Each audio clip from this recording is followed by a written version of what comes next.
तो hello friends, welcome back to our YouTube channel ITI step forward. तो friend, जो हम फिटर थ्योरी के 1000 क्वेश्चन आंसर को डिस्कस कर रहे हैं, तो ये उसकी क्लास नंबर 4 है। इससे पहले हमने क्लास थर्ड तक क्वेश्चन आंसर को डिस्कस कर लिया है। तो अगर आपने इससे पहले क्लास 3 जो हमारी क्लास थर्ड है उसकी वीडियोस को नहीं देखा है, तो आप हमारे चैनल पर जाकर उन वीडियोस को देख सकते हैं। तो फ्रेंड्स, ये जो 1000 क्वेश्चन है, ये आपके चाहे एनपीसीआई लो, इसरो, डीआरडीओ, बीएआरसी, जो भी आप टेक्निकल एग्जाम की तैयारी कर रहे हैं, तो उन सभी एग्जाम के लिए बहुत ही ज़्यादा हेल्पफुल होने वाली हैं। तो आपसे रिक्वेस्ट है, अगर आपको वीडियो पसंद आता है तो वीडियो को लाइक कर दें, चैनल को सब्सक्राइब कर लगे, बेल आइकन को जरूर से प्रेस कर दें। तो फ्रेंड्स, आइए शुरू करते हैं बिना किसी देरी के। जो हमारा क्वेश्चन नंबर 75 था, पिछली वीडियो में हमने इसका आंसर आपको कमेंट बॉक्स में कमेंट करने के लिए बोला था। तो एक बार इस क्वेश्चन को डिस्कस कर लेते हैं। तो बोल रहा है, what is the purpose of screw pitch gauge. Screw pitch gauge का क्या प्रयोजन होता है। जो हमारा स्क्रू पिच गेज रहता है उसका क्या कार्य होता है। तो ऑप्शन ए क्या बोल रहा है, ड्रिल की गहराई का पता लगाने हेतु। ऑप्शन बी बोला है फाइल की चौड़ाई का पता लगाने हेतु। ऑप्शन सी बोला है चूड़ी की पिच का पता लगाने हेतु। और ऑप्शन डी बोला है नन ऑफ दीस, मतलब उपरोक्त में से कोई नहीं। तो फ्रेंड, जो हमारा स्क्रू पिच गेज रहता है उसका प्रयोग हम कहाँ करते हैं, use to find the pitch of thread. चूड़ी की पिच का पता लगाने के लिए जो हमारा स्क्रू पिच गेज रहता है उसका प्रयोग किया जाता है। चलिए आगे बढ़ते हैं नेक्स्ट क्वेश्चन की ओर। क्वेश्चन नंबर 76, 76 नंबर क्वेश्चन हमारा क्या बोला है। तो 76 नंबर क्वेश्चन हमारा बोल रहा है, what is the purpose of crowning on the cutting edge of chisel. छेनी की धार पर क्राउनिंग का उद्देश्य क्या है। जो हमारी चीजल रहती है उसकी धार पर जो हम क्राउनिंग करते हैं तो उसका उद्देश्य क्या होता है। तो ऑप्शन ए क्या बोला है, छेनी की फिसलन रोके। ऑप्शन बी क्या बोला है, कोनों की खुदाई को रोके। ऑप्शन सी क्या बोला है, छेनी को सीधी रेखा पर स्वतंत्र रूप से मूव की अनुमति दे। और ऑप्शन डी क्या बोल रहा है, कटिंग एज को कार्य में घुसने दे। तो फ्रेंड, जो हमारा क्वेश्चन नंबर 76 है, इसका करेक्ट आंसर क्या हो जाएगा, option number B, prevent digging of corners. कोनों की खुदाई को रोके, मतलब जो हमारे कोने रहते हैं उनकी जो खुदाई को रोकना ही क्राउनिंग का उद्देश्य होता है। तो 76 का करेक्ट आंसर हो जाएगा ऑप्शन नंबर बी। चलिए आगे बढ़ते हैं नेक्स्ट क्वेश्चन को। क्वेश्चन नंबर 77 क्या बोल रहा है, 77 नंबर क्वेश्चन हमारा बोल रहा है, which drilling machine the spindle head is moved towards और अवे फ्रॉम द कॉलम। कौन सी ड्रिलिंग मशीन में स्पिंडल हेड को कॉलम के पास और दूर करा जाता है। तो जो मतलब बोल रहा है कि हमारी कौन सी ड्रिलिंग मशीन है जिसमें स्पिंडल हेड और कॉलम को पास और दूर ले जाया जा सकता है। तो ऑप्शन ए बोला है pillar drilling machine. Option B बोला है gang drilling machine. Option C बोला है radial drilling machine. Option D बोला है सेंसिटिव ड्रिलिंग मशीन। तो फ्रेंड्स, कौन सी हमारी ड्रिलिंग मशीन है जिसमें हम स्पिंडल हेड को कॉलम के पास और दूर ले जा सकते हैं। तो फ्रेंड, जो हमारा क्वेश्चन नंबर 77 है, इसका करेक्ट आंसर क्या हो जाएगा, ऑप्शन नंबर सी। जो हमारी रेडियल ड्रिलिंग मशीन रहती है उसमें हमारे जो स्पिंडल के हेड का कॉलम रहता है उसको हम कहीं पर भी मूव कर सकते हैं। तो जो हमारा क्वेश्चन नंबर 77 है, इसका करेक्ट आंसर हो जाएगा ऑप्शन नंबर सी। चलिए आगे बढ़ते हैं नेक्स्ट क्वेश्चन की ओर। क्वेश्चन नंबर 78 क्या बोला है, 78 नंबर क्वेश्चन बोला है, which type of screw thread are rounded at the crest and root. किस स्क्रू थ्रेड में रूट और क्रेस्ट को राउंड किया जाता है, मतलब कौन सा हमारा स्क्रू थ्रेड है जिसमें जो हमारा क्रेस्ट रहता है और रूट रहता है तो क्या रहता है, दोनों को राउंड मतलब गोल किया जाता है। तो ऑप्शन ए बोला है American national thread. Option B बोला है स्क्वायर थ्रेड। ऑप्शन सी बोला है बीएसडब्ल्यू थ्रेड। ऑप्शन डी बोला है एक्मी थ्रेड। तो फ्रेंड, जो हमारा क्वेश्चन नंबर 78 है, इसका करेक्ट आंसर हो जाएगा ऑप्शन नंबर सी। जो हमारा बीएसडब्ल्यू थ्रेड रहता है उसके जो क्रेस्ट और रूट रहते हैं तो उनको राउंड किया जाता है, मतलब उनके जो क्रेस्ट और रूट रहते हैं वो गोलाकार आकार में होते हैं। तो वो कौन सी थ्रेड रहती है, हमारी बीएसडब्ल्यू थ्रेड रहती है। बीएसडब्ल्यू का पूरा नाम क्या है, ब्रिटिश स्टैंडर्ड विथवर्थ थ्रेड्स। बाकी आपको अगर स्क्रू थ्रेड का फुल वीडियो चाहिए तो हमने एक चैनल की प्ले लिस्ट बनाई है जिसमें हमने फिटर थ्योरी के पूरे चैप्टर को, मतलब सेफ्टी से लेके जो भी हमारे फिटर थ्योरी के जितने भी चैप्टर हैं उनको पार्ट बाई पार्ट उसकी प्ले लिस्ट को बनाया है। तो वो भी आप हमारे चैनल की प्ले लिस्ट पर जाकर देख सकते हैं। चलिए आगे बढ़ते हैं नेक्स्ट क्वेश्चन को। क्वेश्चन नंबर 79 क्या बोल रहा है, 79 नंबर क्वेश्चन बोल रहा है, which activity cause excessive wear and chattering of drill bit while drilling. कौन सी गतिविधि ड्रिलिंग करते समय ड्रिल बिट के अत्यधिक घिसना और आवाज का कारण बनती है। मतलब कौन सी गतिविधि है जो हमारी ड्रिलिंग करते समय ड्रिल बिट के मतलब हमारे ड्रिल के अत्यधिक घिसना और आवाज का कारण बनती है। तो ऑप्शन ए बोला है बहुत तेज फीड दर। ऑप्शन बी बोला है बहुत धीमी गति से फीड दर। ऑप्शन सी बोल रहा है अधिक काटने की गति। ऑप्शन डी बोल रहा है बहुत धीमी स्पिंडल स्पीड। तो 79 का करेक्ट आंसर क्या होगा, 79 का करेक्ट आंसर हो जाएगा ऑप्शन नंबर बी, बहुत धीमी गति से फीड दर। अगर हम बहुत धीमी गति से फीड देंगे तो हमारा टूल भी अधिक घिसेगा और आवाज भी अधिक होगी। तो 79 का करेक्ट आंसर हो जाएगा ऑप्शन नंबर बी। चलिए आगे बढ़ते हैं नेक्स्ट क्वेश्चन की ओर। क्वेश्चन नंबर 80 हमारा क्या बोल रहा है, 80 नंबर क्वेश्चन बोला है which part of combination set is used to mark and check angle of 90 degree and 45 degree. Combination set के किस भाग का उपयोग 90 और 45 डिग्री के कोण को चिन्हित करने और जांचने के लिए किया जाता है। मतलब कॉम्बिनेशन सेट रहता है तो उसका कौन सा भाग है जिसका प्रयोग 90 डिग्री और 45 डिग्री के कोण में जो आपको चेक करने या जांचने के लिए किया जाता है। तो ऑप्शन ए बोला है रूल, ऑप्शन बी बोला है सेंटर हेड, ऑप्शन सी बोला है स्क्वायर हेड, ऑप्शन डी बोला है प्रोटेक्टर हेड। तो फ्रेंड जो हमारा कॉम्बिनेशन सेट रहता है उसमें कौन सा भाग रहता है जो 90 और 45 डिग्री में कोण को चिन्हित और जांच करता है। तो 80 का करेक्ट आंसर क्या हो जाएगा, 80 का करेक्ट आंसर हो जाएगा ऑप्शन नंबर सी। जो स्क्वायर हेड रहता है उसका प्रयोग 90 और 45 डिग्री कोण में चिन्हित करने और जांचने के लिए किया जाता है। तो 80 का करेक्ट आंसर हो जाएगा ऑप्शन नंबर सी। चलिए आगे बढ़ते हैं नेक्स्ट क्वेश्चन की और 81 नंबर क्वेश्चन क्या बोल रहा है। 81 नंबर क्वेश्चन बोल रहा है why ribs are provided in the angle plate. Angle plate में रिप्स क्यों प्रदान किया जाता है। जो हमारी एंगल प्लेट्स रहती हैं एंगल प्लेट का प्रयोग क्यों करते हैं हम। तो एंगल प्लेट का प्रयोग हम जो हमारा वर्नियर हाइट गेज रहता है उसके द्वारा किसी भी जॉब की मार्किंग करने के लिए करते हैं। तो मतलब जॉब को सहारा देने के लिए एंगल प्लेट का यूज किया जाता है। तो उसमें जो रिप्स दिए जाते हैं वो क्यों दिए जाते हैं। तो ऑप्शन ए बोल रहा है समतलता प्रदान करने के लिए, ऑप्शन बी बोला है विकृति को रोकने के लिए, ऑप्शन सी बोल रहा है चौकोरपन प्रदान करने के लिए, ऑप्शन डी बोल रहा है मशीन्ड सतह को सपोर्ट करने के लिए। तो 81 का करेक्ट आंसर क्या हो जाएगा, 81 का करेक्ट आंसर हो जाएगा option number B, prevent distortion, विकृति को रोकने के लिए। मतलब जो उसमें टेढ़ापन वगैरह आ जाता है तो उसको रोकने के लिए एंगल प्लेट में रिप्स दिए जाते हैं। चलिए आगे बढ़ते हैं नेक्स्ट क्वेश्चन की और क्वेश्चन नंबर 82 क्या बोल रहा है। 82 नंबर क्वेश्चन बोल रहा है the range of telescopic gauge is. Telescopic gauge की रेंज क्या होती है। जो टेलीस्कोपिक गेज रहता है वो कहाँ से कहाँ तक जॉब को माप सकता है। तो ऑप्शन ए बोला है 5 से 100 mm, ऑप्शन बी बोला है 12.7 से 152.4 mm, sorry 7 mm, option C बोला है 100 से 10 से 150 mm, ऑप्शन डी बोला है 10 से 100 mm।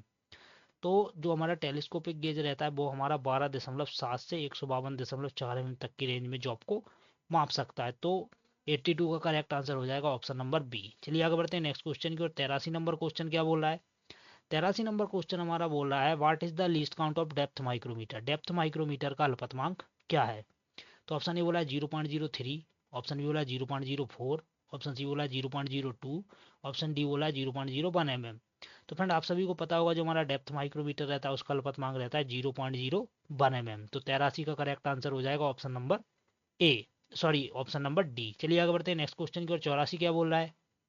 84 नंबर बोल रहा है हमारा diameter of finished turned shaft can be checked with. Finish turning किए हुए शाफ्ट का व्यास इससे जांचा जाता है। जो शाफ्ट फिनिश टर्निंग की हुई होती है तो उसका जो व्यास रहता है वो किससे जांचा जाता है। तो ऑप्शन ए बोला है कॉम्बिनेशन सेट, ऑप्शन बी बोला है स्लिप गेज, ऑप्शन सी बोला है डायल इंडिकेटर, ऑप्शन डी बोला है माइक्रोमीटर। तो 84 का करेक्ट आंसर क्या हो जाएगा, 84 का करेक्ट आंसर हो जाएगा हमारा ऑप्शन नंबर डी, माइक्रोमीटर। जो हमारा माइक्रोमीटर रहता है उसके द्वारा फिनिश टर्निंग की हुई शाफ्ट का व्यास जांच सकते हैं। चलिए आगे बढ़ते हैं नेक्स्ट क्वेश्चन की और 85 नंबर क्वेश्चन क्या बोल रहा है। 85 नंबर क्वेश्चन बोला है what is the material of feeler gauge. Feeler gauge का पदार्थ क्या होता है, मतलब फीलर गेज किस धातु से बना होता है। तो ऑप्शन ए बोला है high speed steel, option B बोला है high carbon steel, option C बोला है माइल्ड स्टील, ऑप्शन डी बोला है स्प्रिंग स्टील। तो फ्रेंड जो हमारा फीलर गेज रहता है वो किस धातु का बना होता है। तो 85 का करेक्ट आंसर क्या हो जाएगा, 85 का करेक्ट आंसर हो जाएगा हमारा ऑप्शन नंबर डी। जो हमारा फीलर गेज रहता है वो हमारा स्प्रिंग स्टील का बनाया जाता है। तो 85 का करेक्ट आंसर हो जाएगा ऑप्शन नंबर डी। चलिए आगे बढ़ते हैं नेक्स्ट क्वेश्चन की और क्वेश्चन नंबर 86 क्या बोल रहा है। 86 क्वेश्चन नंबर बोल रहा है in annealing cooling is done. Annealing में शीतलन खाली स्थान किया जाता है। जो हमारी एनिलिंग प्रोसेस रहती है हीट ट्रीटमेंट में तो जो एनिलिंग रहता है वो जो शीतलन रहता है वो कैसे किया जाता है। तो ऑप्शन ए बोला है वेरी रैपिडली, मतलब बहुत शीघ्र, ऑप्शन बी बोला है शीघ्र, ऑप्शन सी बोला है बहुत धीरे, ऑप्शन डी बोला है हवा में। तो जो 86 क्वेश्चन नंबर है इसका करेक्ट आंसर क्या हो जाएगा, इसका करेक्ट आंसर हो जाएगा ऑप्शन नंबर सी, बहुत धीरे, मतलब वेरी स्लो, मतलब स्लोली, बहुत धीरे उसका क्या किया जाता है, शीतलन किया जाता है। चलिए आगे बढ़ते हैं नेक्स्ट क्वेश्चन की और क्वेश्चन नंबर 87 क्या बोल रहा है। 87 नंबर क्वेश्चन हमारा बोल रहा है which stake is use to form an arc of circle bevelled along one side. एक पक्ष के साथ एक सर्कल के चाप को बनाने के लिए किस स्टेक का उपयोग किया जाता है। मतलब कौन सी स्टेक है जिसके द्वारा हम एक सर्कल को बना सकते हैं। तो ऑप्शन ए बोला है फनल स्टेक, ऑप्शन बी बोला है हैचेट स्टेक, ऑप्शन सी बोला है half moon stake, option D बोला है बिग सॉरी बीक और बिग आयरन। तो फ्रेंड जो हमारा क्वेश्चन नंबर 87 है इसका करेक्ट आंसर क्या हो जाएगा, इसका करेक्ट आंसर हो जाएगा ऑप्शन नंबर सी, जो हमारी हाफ मून स्टिक रहती है उसके द्वारा हम किसी भी सर्कल या चाप को बनाने के लिए किस स्टिक का यूज करते हैं, हाफ मून स्टिक का यूज करते हैं। चलिए आगे बढ़ते हैं नेक्स्ट क्वेश्चन की ओर। क्वेश्चन नंबर 88 क्या बोला है? 88 क्वेश्चन नंबर हमारा बोल रहा है what is the use of groover in sheet metal work. Sheet metal के कार्य में ग्रोवर का उद्देश्य क्या है? जो हैंड ग्रूवर रहता है हमारा, उसका सीट मेटल के कार्य में क्या उपयोग है? तो ऑप्शन ए बोल रहा है रिलीजिंग ऑफ सीम, सीम को रिलीज करना। ऑप्शन बी बोल रहा है सीम को कंप्रेस करना। ऑप्शन सी बोल रहा है क्लोजिंग ऑफ सीम, सीम को लॉक करना। ऑप्शन डी बोल रहा है सीम ऑपरेशन के दौरान स्ट्रेस से राहत। तो फ्रेंड जो हमारा सीट मेटल कार्य में जो ग्रोवर रहता है उसका कार्य क्या रहता है? तो 88 का हमारा करेक्ट आंसर हो जाएगा option number C, closing the seam. Seam को लॉक करना ही हमारे ग्रोवर का उद्देश्य होता है। तो 88 का करेक्ट आंसर हो जाएगा ऑप्शन नंबर सी। चलिए आगे बढ़ते हैं नेक्स्ट क्वेश्चन को। क्वेश्चन नंबर 89 क्या बोल रहा है? 89 नंबर क्वेश्चन हमारा बोल रहा है which one of the following methods produce a hard surface on the low carbon steel. निम्न कार्बन स्टील पर कठोर सतह प्राप्त करने के लिए निम्न में से कौन सी विधि है? मतलब जो हमारी लो कार्बन स्टील या माइल्ड स्टील वगैरह रहती है तो उस पर कठोर सतह प्राप्त करने के लिए हम कौन सा ऑपरेशन करते हैं, मतलब हीट ट्रीटमेंट में? तो ऑप्शन ए बोला है एनेलिंग, ऑप्शन बी बोला है नॉर्मलाइजिंग, ऑप्शन सी बोला है कार्बोराइजिंग, ऑप्शन डी बोल रहा है हार्डनिंग। तो फिर लो कार्बन स्टील की सतह पर कठोर सतह प्राप्त करने के लिए हम किसका यूज करते हैं? कार्बोराइजिंग का यूज करते हैं। तो 89 का करेक्ट आंसर हो जाएगा ऑप्शन नंबर सी। चलिए आगे बढ़ते हैं नेक्स्ट क्वेश्चन को। क्वेश्चन नंबर 90 क्या बोल रहा है? 90 नंबर क्वेश्चन बोल रहा है which property of a material to resist sudden load during metal cutting is termed as. धातु को काटते समय अचानक लोड को प्रतिरोध करने की सामग्री के गुण को खाली स्थान कहते हैं। मतलब जब हम धातु को काटते हैं तो जो अचानक से लोड पड़ता है तो उसको प्रतिरोध करना, मतलब उस लोड को सह लेना, धातु के कौन से गुण कहलाता है? तो ऑप्शन ए बोला है कोल्ड हार्डनेस, ऑप्शन बी बोला है रेड हार्डनेस, ऑप्शन सी बोला है टफनेस, ऑप्शन डी बोला है ब्रिटलनेस। तो फ्रेंड जो हमारा क्वेश्चन नंबर 90 है इसका करेक्ट आंसर हो जाएगा ऑप्शन नंबर सी। उसे क्या बोलेंगे हम? उसे बोलेंगे हम टफनेस। मतलब धातु पर अचानक से जो लोड पड़ता है तो लोड सहन करने की क्षमता को ही हम क्या बोलते हैं? टफनेस बोलते हैं। तो 90 का करेक्ट आंसर हो जाएगा ऑप्शन नंबर सी। चलिए आगे बढ़ते हैं नेक्स्ट क्वेश्चन की ओर। क्वेश्चन नंबर 91 क्या बोल रहा है? बोल रहा है इल्मेनाइट इज एन अयस सॉरी और ऑब्लिक मिनरल ऑफ। इल्मेनाइट खाली स्थान का अयस्क खनिज है। इल्मेनाइट किसका अयस्क है? तो ऑप्शन ए बोला है टाइटेनियम, ऑप्शन बी बोला है कॉपर, ऑप्शन सी बोला है लेड, ऑप्शन डी बोला है मैग्नीज। तो फ्रेंड जो हमारा इल्मेनाइट रहता है वो किसका खनिज अयस्क रहता है? तो वो हमारा रहता है फ्रेंड्स टाइटेनियम का। अगर आपसे एग्जाम में पूछा जाए कि टाइटेनियम का खनिज क्या रहता है तो इल्मेनाइट रहता है, या ऐसा भी क्वेश्चन पूछ सकता है इल्मेनाइट का अयस्क खनिज है या टाइटेनियम का अयस्क। तो दोनों तरीके से क्वेश्चन पूछ सकता है। चलिए आगे बढ़ते हैं नेक्स्ट क्वेश्चन को। क्वेश्चन नंबर 92 क्या बोल रहा है? 92 बोल रहा है what is the purity level of wrought iron. पिटवा लोहे की शुद्धता स्तर क्या है? तो जो हमारा रॉट आयरन रहता है उसमें लोहा कितने परसेंट तक रहता है? तो ऑप्शन ए बोल रहा है 90.9%, ऑप्शन बी बोला है 95.9%, ऑप्शन सी बोला है 99.9%, ऑप्शन डी बोला है 93.9%। तो फ्रेंड जो हमारा रॉट आयरन रहता है सबसे शुद्ध किस्म का लोहा रहता है जिसमें लोहा हमारा कितना पाया जाता है? 99.9%। तो 92 का करेक्ट आंसर क्या हो जाएगा? Option number C. चलिए आगे बढ़ते हैं नेक्स्ट क्वेश्चन को। क्वेश्चन नंबर 93 क्या बोल रहा है? 93 नंबर क्वेश्चन बोल रहा है which hacksaw blade is used for cutting along curved lines. किस हेक्सा ब्लेड का उपयोग घुमावदार रेखाओं के साथ काटने के लिए किया जाता है? मतलब कौन सा हमारा हेक्सा ब्लेड है जिसका प्रयोग घुमावदार रेखाओं के साथ काटने के लिए किया जाता है? तो ऑप्शन ए बोला है high speed steel blade. High speed steel को HSS स्पीड भी बोलते हैं। ऑप्शन बी क्या बोला है? All hard blade. Option C बोला है फ्लेक्सिबल ब्लेड। ऑप्शन डी बोला है डायमंड ब्लेड। तो फ्रेंड घुमावदार रेखाओं के साथ काटने के लिए हम हमेशा किसका यूज करते हैं? फ्लेक्सिबल ब्लेड का यूज करते हैं जो लचीला रहता है, मतलब जिसके द्वारा हम कार्बोड वगैरह भी काट सकते हैं तो वो हम लचीला ब्लेड से काट सकते हैं। तो 93 का करेक्ट आंसर हो जाएगा ऑप्शन नंबर सी। चलिए आगे बढ़ते हैं नेक्स्ट क्वेश्चन की ओर। क्वेश्चन नंबर 94 क्या बोल रहा है? 94 क्वेश्चन नंबर बोल रहा है what is the method of removing metal chips clogged between the teeth of file. File के दांतों के बीच फंसी धातु की चिप को हटाने की विधि क्या है? मतलब फाइल के दांतों के बीच जो चिप फंस जाती है तो उसको हटाने के लिए किस विधि का यूज करते हैं? तो ऑप्शन ए बोला है ब्रश, ऑप्शन बी बोला है वायर ब्रश, ऑप्शन सी बोला है कॉपर स्ट्रिप, ऑप्शन डी बोला है चाक पाउडर। तो क्वेश्चन नंबर 94 का करेक्ट आंसर क्या हो जाएगा? Option number B. जो फाइल के दांते रहते हैं तो उसके बीच जो धातु फंस जाती है उसको हटाने के लिए वायर ब्रश का यूज किया जाता है। तो 94 का करेक्ट आंसर हो जाएगा ऑप्शन नंबर बी। चलिए आगे बढ़ते हैं नेक्स्ट क्वेश्चन की ओर। क्वेश्चन नंबर 95 क्या बोला है? 95 बोला है सिनेबार इज एन और ऑब्लिक मिनरल ऑफ। सिनेबार खाली स्थान का अयस्क खनिज है। तो सिनेबार किसका अयस्क खनिज है? तो ऑप्शन ए बोला है लेड, ऑप्शन बी बोला है मैग्नीज, ऑप्शन सी बोला है मोलिब्डेनम, ऑप्शन डी बोला है मरकरी। तो फ्रेंड जो हमारा सिनेबार रहता है वो किसका अयस्क खनिज है? तो फ्रेंड सिनेबार हमारा मरकरी पारा का अयस्क खनिज है। अगर आपसे पूछे कि पारा का अयस्क क्या है तो सिनेबार है। तो 95 का करेक्ट आंसर हो जाएगा ऑप्शन नंबर डी। चलिए आगे बढ़ते हैं नेक्स्ट क्वेश्चन की ओर। क्वेश्चन नंबर 96 क्या बोला है? 96 नंबर बोला है what is the melting point of aluminium. Aluminium का गलनांक कितना होता है? जो एल्यूमिनियम धातु रहती है उसका गलनांक कितना रहता है? तो ऑप्शन ए बोला है 648 डिग्री सेंटीग्रेड, ऑप्शन बी बोला है 985 डिग्री सेंटीग्रेड, ऑप्शन सी बोला है 700 डिग्री सेंटीग्रेड, ऑप्शन डी बोला है 750 डिग्री सेंटीग्रेड।